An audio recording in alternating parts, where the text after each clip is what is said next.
We've continued to connect customers on the last mile. We've continued to build industry, and we've not built a network in the last 5, 6, 7 years.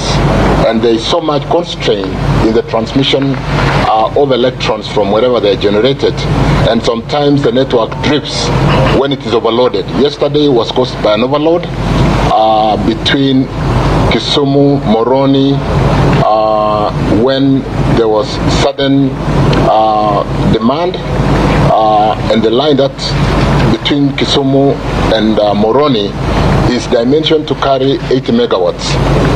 When the line went down, it was carrying 120 megawatts, and suddenly there was a demand of an additional 20 megawatts on that line. For a line to be carrying 149 megawatts when it is designed for 80, it felt threatened, and it dripped and cascaded down to the rest of the country. So on the 10th December 2023, yesterday, at about 7:33 p.m. in the evening, the country experienced a partial blackout on the electric power system, with Musaga substation supplying parts of western region remaining on supply from Uganda. The system demand at the time of incident was 1,732 megawatts, with the hydros performing well, the geothermal performing well. The thermal and wind was at its optimal, and so was the Ethiopia. We have a power purchase with Ethiopia, which we've signed at 200 megawatts. It was transmitting at 194 megawatts at that time. So it was working well at that total. And we had a spinning reserve from the hydros. A spinning reserve is, if anything happens, the spinning reserve will pick up and support the network. So there was enough spinning reserve to be able to support the network. So it wasn't as such lack of adequate power in the system. What was the sequence of events? The Moroni substation is supplied via 2 transmission links, Olkaria, Kibos, Kisumu, Moroni, and the second line, which evacuates most of the hydros from this side, goes to through Juja to Lesos and Moroni. The 2 lines mainly supply electricity to western South Nyanza and South Rift region. So when Lesos is the hub that supplies western Kenya, South Nyanza, and South Rift. At that particular time, 7:33 p.m., the Kisumu Moroni 132 power line dripped, arising from some system constraint. Like I've mentioned, it was having to carry 149, which it could not bear because it is designed to carry 80 megawatts. The loss of the Kisumu Moroni line led to sudden increase in power flow on the Juja Lesos Moroni link, leading to overload at Olkaria transformer, Dandora Juja transformer links. This led to a cascade of generation drips, resulting in widespread power outages. However, parts of western region, including Bungoma, Kakamega, Busia, remain on supply from Musaga substation, using the alternative source of supply that we get from Uganda. The power restoration started immediately, and by 1 in the morning, 60% of the customers had been restored. You would have noticed, if you were still awake, that at about 11 p.m. at night, specifically 11:53, we had another sudden drip that we were able to restore immediately, because when you're restoring, like I mentioned before, you need to match supply and demand. And we had a small, we're trying to do it quickly, and there was another drip at 23:53, which was contained very quickly. The Kenya electricity grid is currently operating suboptimally. I asked the engineers, what do you mean by suboptimally? With limited spinning reserves, low inertia, high production proportion of intermittent generation, low hydro generation, and insufficient voltage control. This condition makes the system vulnerable to systems disturbances.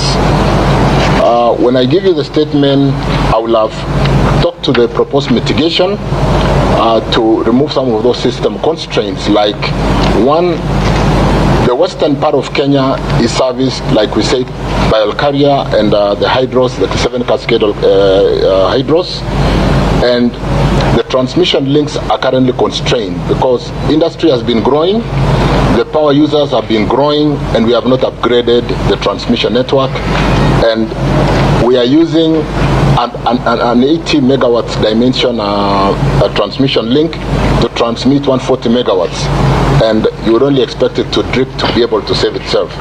So what we are doing, members of the media and Kenyans, is we are building a line, an alternative line to support west of Kenya from Olkaria through Narok, Bomet, all the way to Awendo, to be able to support the transmission that goes through Lesos, like I've mentioned, and therefore be able to remove the constraint and improve the capacity of carrying more megawatts to the western part of the country where we don't have much generation. The loan facility has been signed and we are ready to start. We're getting funding from South Korea and Africa Development Bank, and we are at the tendering stage, and we should be able to start building that network. However, construction of a network of that capacity is not a quick fix. It will take some 20 months, but we'll be working on how to mitigate the challenge of constraint on the transmission network to be able to avoid the system being overloaded. We are also constructing a new 132 to 33 kV Sondu station or line and substation to further improve the supply to South Nyanza. If we were to have enough time to talk about how we service South Nyanza from Moroni to Chemosit, Sotik, to Kigathi, Ndiwa, and then Awendo, we could actually service by building a direct link from Sondu to Ndiwa and be able to avoid overloading the line going through Sotik to Ndiwa and causing those kind of challenges. We are also increasing the 220, 132 kV transformer capacity at Lesos to evacuate additional power to that from Olkaria to western part of the country and the North Rift region. We are also fast-tracking the completion of Kimoka. Kimoka is a station out of Kikuyu, somewhere here. Mala substation, which is being done by Ketraco to deload the Dandora, the Nairobi North, what we refer to as Nairobi North line. So these are all constraints where the lines are overloaded. They are not able to carry the load which is demanded by the customers at the extreme end. We also have declining spinning reserves because of lack of generation for a while. You know, we had a moratorium which was placed by government, and when we removed that moratorium, Parliament placed another moratorium. So we've not been able to work on new PPAs to be able to give us enough power. So we currently have a diminishing spinning reserve in line with the increasing base load. We need more spinning reserve. And to that end, KenGen is currently replacing the existing hydro turbines, runners with modern ones that will have capability of bigger operating range. This will address the need of spinning reserves in the short term. We also have lack of plant to provide auxiliary services in Asha for resilience, or resilience for that matter. Implementation of high ground falls project in eastern and as well as other potential hydro projects in North Rift, South Nyanza, and West region to support frequency regulation and base load. We also need to fast track the implementation of battery energy storage system that will help to address the intermittence of the variable energy and provide voltage stability. What are we saying briefly? That might sound, you know, and the engineers right there. We did say we have two major challenges. We have challenge of generation.